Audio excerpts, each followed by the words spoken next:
Hola chicos, ¿cómo están? Bueno, hemos llegado al final de la segunda carta de Timoteo, capítulo 4, del versículo 9 al 22.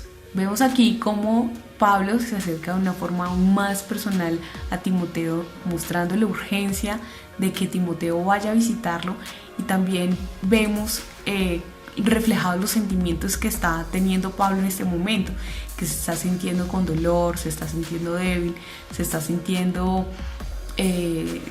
sin fuerzas. Vamos a ver esos versículos, el por qué se está sintiendo de esa forma.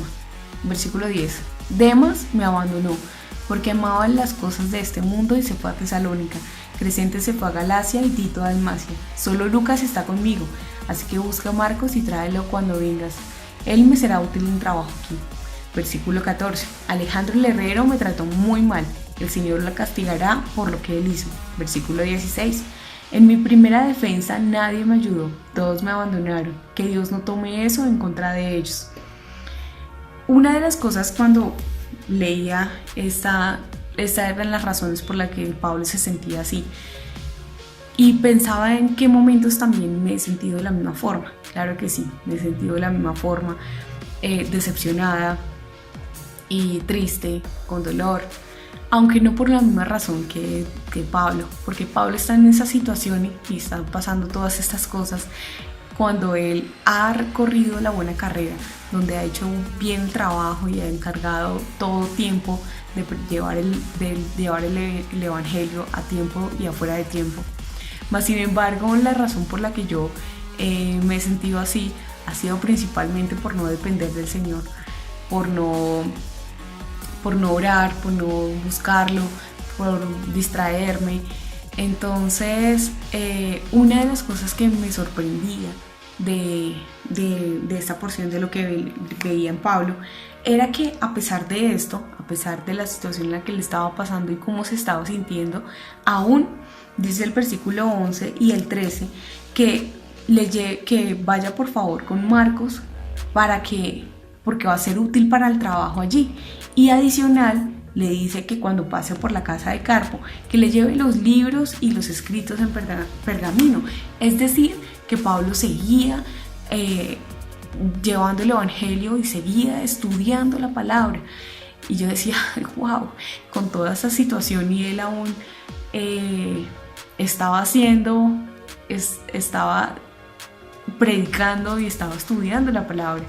Y yo decía, cuando yo me he sentido de esta forma, me he hecho antes como bolita en la cama, de donde no quiero que nadie me hable, ni me mire, ni me toque. Y decía, ¿cuál es la razón? ¿Cuál es la diferencia en por qué Pablo está haciéndolo? Y cuando yo estoy en esa situación, al contrario, no quiero hacer nada.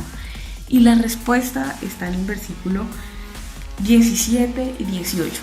Dice: Cuando él estaba en el juicio y nadie estaba con él, todos lo habían abandonado, dice el 17, pero el Señor estuvo conmigo y me dio fuerzas para aprovechar al máximo la oportunidad de anunciar el mensaje, para que todos los que no son judíos pudieran oír.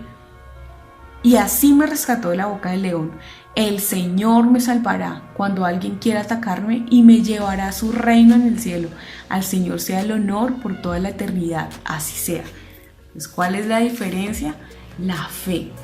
Es decir, Pablo mantenía aún la fe en el Señor. Decía, el Señor está conmigo y Él es el que me da fuerza. Pero más sin embargo, dice el 18, Él me salvará y me llevará a su reino.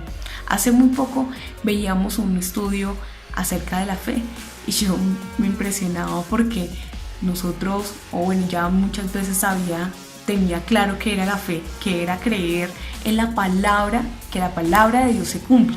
Hasta ahí llegaba yo. O sea, la fe es saber y tener la certeza de que la palabra de Dios se cumple. Más sin embargo, entonces yo me hacía una pregunta y decía, dice que la fe es algo que se espera, que aún no lo tenemos, sino que yo lo estoy esperando. Y decía, ¿qué es eso que yo estoy esperando?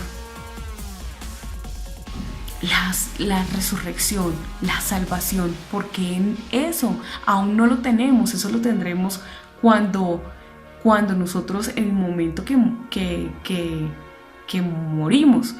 Entonces, Entonces, es decir que la fe está sustentada en que en el momento que yo muera, voy a estar con Él. Esa era la fe que mantenía a Pablo y a todos los apóstoles hasta el final, de que no importa este momento difícil, no importa, yo sé que voy a estar en el reino con Él. Entonces, la pregunta es, y para que cada uno se haga esa pregunta, que me quedaba a mí también, era: ¿en qué está teniendo fe? ¿En que toda la palabra del Señor se cumple? ¿Usted tiene en su mente la certeza o está esperando que realmente ese momento en que usted muera va a ver a Jesús? Porque eso es lo que nos va a levantar todas las veces, nos va a dar fuerza y nos va a dar ánimo. Entonces, bueno, que en cada uno quede esta pregunta y es de esta manera que entonces vamos a poder permanecer hasta el fin. Un abrazo.